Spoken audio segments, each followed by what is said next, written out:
Newton's first law of motion. अभी start करेंगे Newton के लॉ, और सबसे पहले देखेंगे फर्स्ट लॉ क्या होता है। Newton's first law of motion. Newton का फर्स्ट लॉ अगर अपने को समझना है ना, तो सबसे पहले इंपॉर्टेंट ये है कि अपने को ये चीजें पता होनी चाहिए, बेसिक चीजें, कि सबसे पहले फोर्स क्या होता है। What is force? फोर्स की सिंपल डेफिनेशन होती है कि सर पुश और pull on an object is called force. Object को या तो पुश करो या तो पुल करो, उसी को बोल देंगे हम फोर्स। ठीक है, पुश और पुल ऑन बॉडी या फिर ऑब्जेक्ट इज कॉल्ड फोर्स। ठीक है, फिर फोर्स के इफेक्ट क्या थे, टाइप्स ऑफ फोर्स हमने 8 स्टैंडर्ड में पढ़ा था कि सर टाइप्स ऑफ फोर्स होते हैं sir, contact force, non contact force. ठीक है, फिर उसके बाद देखा था कि सर बैलेंस फोर्स होता है और एक अनबैलेंस फोर्स होता है, वो भी अभी देखेंगे अपन। फिर देखा था फोर्स के इफेक्ट क्या क्या होते हैं, ऑब्जेक्ट पे अगर फोर्स लगाया तो क्या क्या हो सकता है। तो सबसे पहले अपन बोलेंगे सर, अगर किसी ऑब्जेक्ट पे फोर्स लगाया तो ऑब्जेक्ट का पोजीशन चेंज होगा। ठीक है, मतलब object can move, object move होगा। या फिर ऑलरेडी अगर कोई ऑब्जेक्ट मेरी तरफ आ रहा है और मैं उस पर फोर्स लगाता हूँ, मैं उसको रोकता हूँ, तो जो मूव हो रहा है वो ऑब्जेक्ट रेस्ट पे आ सकता है। किसी ऑब्जेक्ट पे अगर मैंने फोर्स लगाया, सपोज ये चौक पे फोर्स लगाया, तो इसका साइज एंड शेप क्या होगा, change. Change in shape and size of an object. Force की वजह से ऑब्जेक्ट मूव होगा, जो ऑब्जेक्ट मूव हो रहा है वो रेस्ट पे आ सकता है, फोर्स की वजह से shape and size of an object क्या होगा, चेंज होगा। ठीक है, फोर्स का यूनिट क्या होता है सर? फोर्स का यूनिट होता है ऐसा यूनिट ऑफ फोर्स, फोर्स होता है न्यूटन। क्या होता है? न्यूटन। फिर फोर्स में दो टाइप हैं, एक होता है बैलेंस फोर्स और एक होता है अनबैलेंस फोर्स।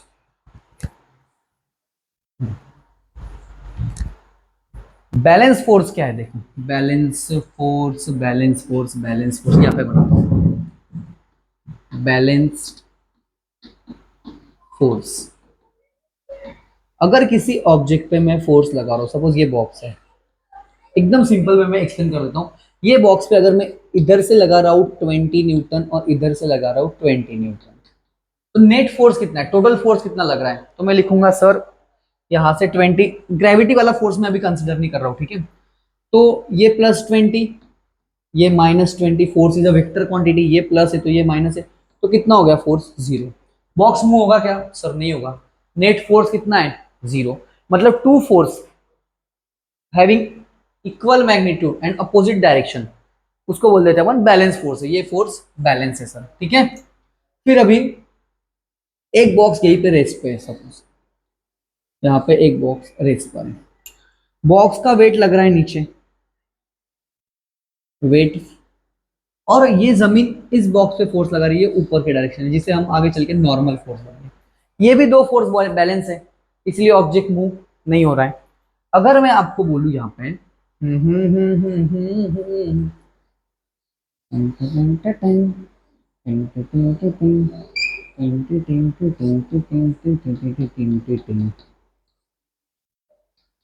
अभी बताओ ये बैलेंस है कि अनबैलेंस है फोर्स? अनबैलेंस है। कैसे? ये कितना है? +100, -20 कितना हो गया? 80 न्यूटन। तो यहाँ पे नेट फोर्स 0 हो रहा है क्या? नहीं। तो मैं इस पर्टिकुलर केस को बोल दूंगा सर ये है आपका अन अनबैलेंस फोर्स, और ये क्या हो गया आपका? Balance force. मतलब इतना तो समझ गया कि सर फोर्स की वजह से ऑब्जेक्ट, अगर ऑब्जेक्ट रेस्ट पे, तो मैं अगर उस पर फोर्स अप्लाई करूं तो ऑब्जेक्ट मूव होगा, और जो ऑब्जेक्ट ऑलरेडी मूव हो रहा है, मैं अगर उस पर फोर्स लगाऊं तो मैं उसको रेस्ट पे भी ला सकता हूं। मतलब force can move an object, और जो ऑब्जेक्ट मूव हो रहा है उसको रेस्ट पे ला सकते हैं। फिर फोर्स में दो टाइप देख लिए, balance and unbalance force. Balance force मतलब टोटल फोर्स जो है ऑब्जेक्ट पे, टोटल फोर्स वो होता है जीरो। अनबैलेंस फोर्स में सर टोटल फोर्स जीरो नहीं होता है, और अनबैलेंस फोर्स की वजह से ऑब्जेक्ट मूव होता है, बैलेंस फोर्स की वजह से ऑब्जेक्ट अपनी जगह से मूव नहीं होगा। यहाँ पे देख लिया हमने 20 20 0 कहीं पे नहीं जाएगा सर। अभी ये बोलने की जरूरत क्या है सर, इतना सब एक्सप्लेन करने की जरूरत क्या है, क्योंकि न्यूटन के फर्स्ट लॉ है वो क्या है कि an object continues to remains at rest. जो ऑब्जेक्ट रेस्ट पे है वो रेस्ट पे ही रहेगा लाइफ टाइम, या फिर जो ऑब्जेक्ट यूनिफॉर्म मोशन में है, स्ट्रेट लाइन में, along a straight line, will continue its motion unless external unbalance force acts on it. अभी यहाँ पे मैंने कैमरा रखा है, अभी ये कैमरा रेस्ट पे है, ट्राइपॉड पे रखा है। कब तक रेस्ट पे रहेगा? जब तक इस पे कोई मैं अनबैलेंस फोर्स नहीं लगाता। अगर मैंने अनबैलेंस फोर्स लगाया तो कैमरा क्या होगा? मूव होगा। देखो सबसे पहले इसमें सब फोर्स समझ गया, बैलेंस फोर्स अनबैलेंस फोर्स, ठीक है। तो आपको अगर किसी ने पूछ लिया कि भाई मुझे ऑब्जेक्ट को मूव करना है तो कौन सा फोर्स लगाओ, बैलेंस फोर्स या अनबैलेंस फोर्स? मतलब बैलेंस फोर्स एक सिस्टम है कि भाई टोटल फोर्स अगर जीरो हो रहा है तो वो बैलेंस है, अगर जीरो नहीं हो रहा है तो अनबैलेंस है, ऑब्जेक्ट मूव होगा। तो फिर सबसे पहले ना एक बहुत पहले एक फिजिसिस्ट थे एरिस्टोटल। एरिस्टोटल ने बोला कि भाई ऑब्जेक्ट को अगर मूव करना है ना तो उस पर फोर्स लगाना पड़ेगा। मतलब क्या, ये देखो, ये बैलेंस अनबैलेंस समझ गया, ठीक है। एरिस्टोटल ने बोला कि भाई अगर आपको ऑब्जेक्ट को मूव करना है तो आपको उस पर कंटिन्यू फोर्स लगाना पड़ेगा। ये ब्लॉक अभी जमीन पे है, ठीक है, ये ग्राउंड है, मैं इस ब्लॉक पे फोर्स लगा रहा हूं, ठीक है, और ये बॉक्स, ये मैंने फोर्स लगाया और ये बॉक्स जा रहा है अभी इस डायरेक्शन में, मूव हो रहा है, यही होगा ना। हाँ, फ्रिक्शन फोर्स है। तो जब मैंने फोर्स लगाना स्टॉप कर दिया, मैं अभी फोर्स नहीं लगा रहा हूं, तो क्या होगा? बॉक्स मूव नहीं होगा, बॉक्स मूव नहीं होगा, या फिर थोड़ी देर दूर तक जाएगा और एक पॉइंट पे आके बॉक्स रुक जाएगा। जैसे कैरम बोर्ड पे अगर मैंने स्ट्राइकर लिया, ठीक है, और किसी एक, सपोज कैरम बोर्ड जाने दो भाई, कैरम बोर्ड जाने दो, ये बॉक्स है, बॉक्स पे फोर्स लगाया, बॉक्स पे फोर्स लगाया, फोर्स लगा रहे तब तक बॉक्स मूव हो रहा है, फोर्स फोर्स लगाना बंद कर दिया, बॉक्स मूव होना बंद हो गया। तो एरिस्टोटल ने बोला कि अगर ऑब्जेक्ट को मूव करना है ना तो कंटिन्यू फोर्स लगाने की जरूरत है, कंटिन्यू, ठीक है। न्यूटन ने बोला भाई ये केस नहीं है। अभी कब बोला न्यूटन ने? न्यूटन ने बोला एरिस्टोटल के बाद समझ लो 2000 साल, 2000 साल निकल गए, उसके बाद आया न्यूटन, ठीक है। तो न्यूटन ने बोला कि भाई अगर ऑब्जेक्ट स्पेस में है ना, ग्राउंड में क्या होता है कि आप फोर्स लगा रहे हो, जिस डायरेक्शन में ऑब्जेक्ट जा रहा है ना उसके अपोजिट डायरेक्शन में लगता है फ्रिक्शन फोर्स। क्या लगता है? Friction force. इसीलिए ऑब्जेक्ट थोड़े दूर जाने के बाद रुक जाता है। ये मैंने फोर्स लगा दिया, ठीक है, ग्राउंड पे ऐसे बॉल छोड़ दिया, तो बॉल ग्राउंड पे आगे चल के थोड़ी देर बाद रुक जाएगा। कब? कशाला? कारण बॉलवर बॅक साईडला लागतोय फ्रिक्शन फोर्स,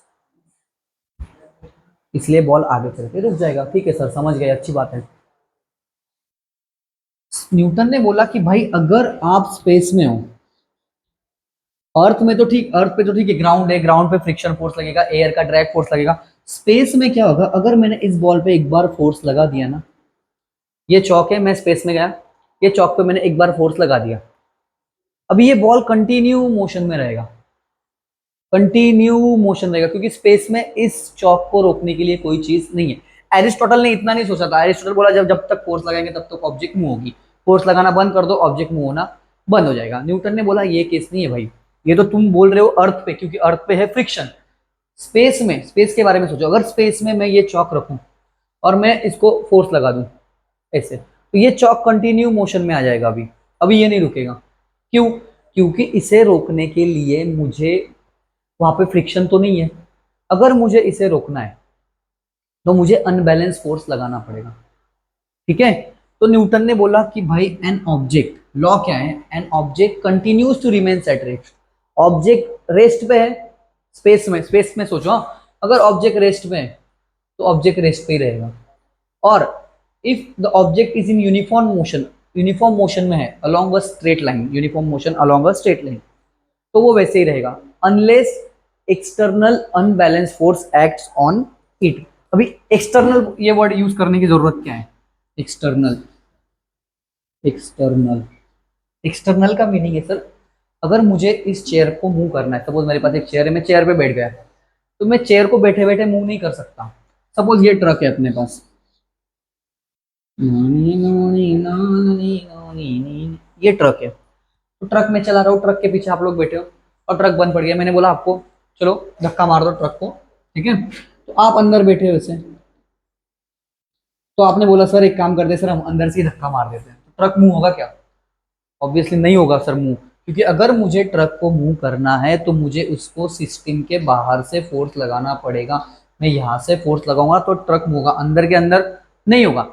किसी भी चीज को अगर मूव करना है तो उसके लिए एक्सटर्नल फोर्स चाहिए, और कैसा चाहिए?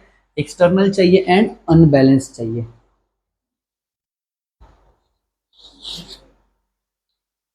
ऐसे सोचो ना, स्पेस में अगर आप हो, ठीक है, और और आप किसी चीज पे फोर्स लगाते हो, ये चौक को मैंने स्पेस में ऐसे फेंक दिया, तो ये चौक अभी नहीं रुकेगा।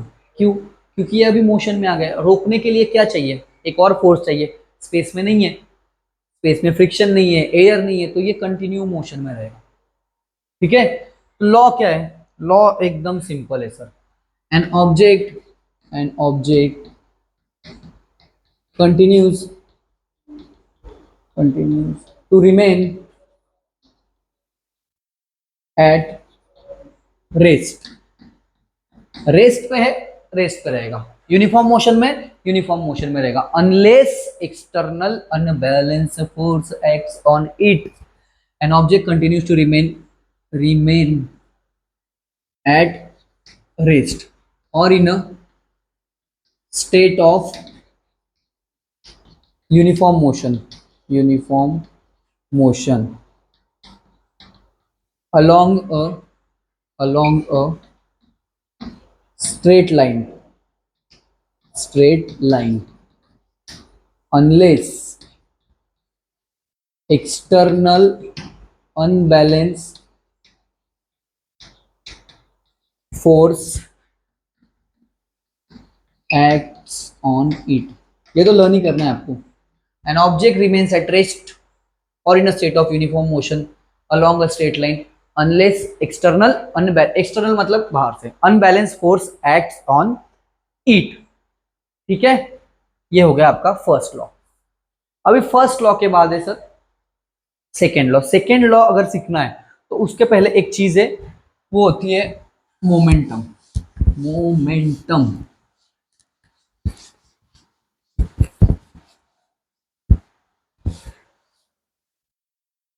मोमेंटम माहिती तुला? मोमेंटम हाय, मोमेंटम चला, momentum, momentum, what is momentum? Simple है, डेफिनेशन तो भाई बहुत ही इजी है, लेकिन product of mass and velocity. P is equal to, इसको लिखते हैं अपन P से डिनोट करते P is equal to M into V. Mass का यूनिट होता है सर, मास का यूनिट होता है केजी, वेलोसिटी का यूनिट होता है मीटर पर सेकेंड, तो मोमेंटम का यूनिट बन गया आज केजी मीटर पर सेकेंड। मुबारक हो, केजी मीटर पर सेकेंड। ठीक है सर, मोमेंटम तो समझ गया, मास इंटू वेलोसिटी। अभी सर दिखता कैसे है, ये फील कैसे होता है? तो देखो मोमेंटम ऐसा समझो, एक मेरे सामने एक लड़का है जिसका वजन है, मास 100 kg, और एक लड़का है जिसका छोटा बच्चा है 10 kg मास है। दोनों मेरी तरफ भागते हुए आ रहे हैं 5 मीटर पर सेकेंड से। अभी थोड़ा इमेजिन करके बोलो कि भाई एक लड़का आ रहा है 5 मीटर पर सेकेंड से जिसका मास है 100, दूसरा आ रहा है 5 मीटर पर सेकेंड से जिसका मास है 20 या फिर 10। एक काम करो, इमेजिन करते हैं ऐसे, ये लड़का है, ठीक है, ये एक है, इसका मास है 100 kg, और ये भाग रहा है इधर 5 मीटर पर सेकेंड से।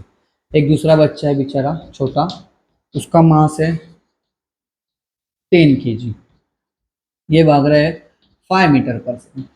तो आपको बोला आपको स्टॉप, आप सामने खड़े हो और आपको इनको रोकना है, आपको इनको रोकना है। तो किसे रोकना इजी होगा, स्टॉप करना इजी होगा? तो आप बोलोगे सर ये 10 kg वाला। मैंने ऑप्शन दिया, आप किसको रोकोगे? तो आप क्या बोलोगे? सर हम इसे रोक लेते हैं, आप इसे रोको। क्यों? क्योंकि ये डिफिकल्ट है, इसका मास ज्यादा है, दोनों का स्पीड तो सेम है, वेलोसिटी, फिर डिफरेंस क्या है?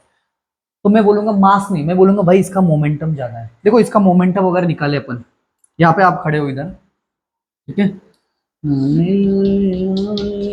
ठीक है, आपको, आप बोल रहे सर इसको स्टॉप करना बहुत इजी है। क्यों इजी है? क्योंकि इसका रीजन क्या है कि सर इसका जो मोमेंटम है कितना हो रहा है, इसका मोमेंटम देखो, E is equal to M into V, इसका मास है 10 इंटू 5, 50 kg/s। इसका कितना हो रहा है? इसका हो रहा है सर 100 इंटू 5, 500 kg/m, 10 टाइम्स का डिफरेंस है, ठीक है। तो इसका मोमेंटम बहुत ज्यादा है, इसका मोमेंटम बहुत कम है, तो इसे रोकना इजी है, इसे रोकना डिफिकल्ट है, ठीक है। अभी समझो कि सर समझाइए, और एक एग्जांपल देता हूँ, और एक एग्जांपल देता हूँ। क्रिकेट तो खेलते होंगे, तो क्रिकेट में एक होता है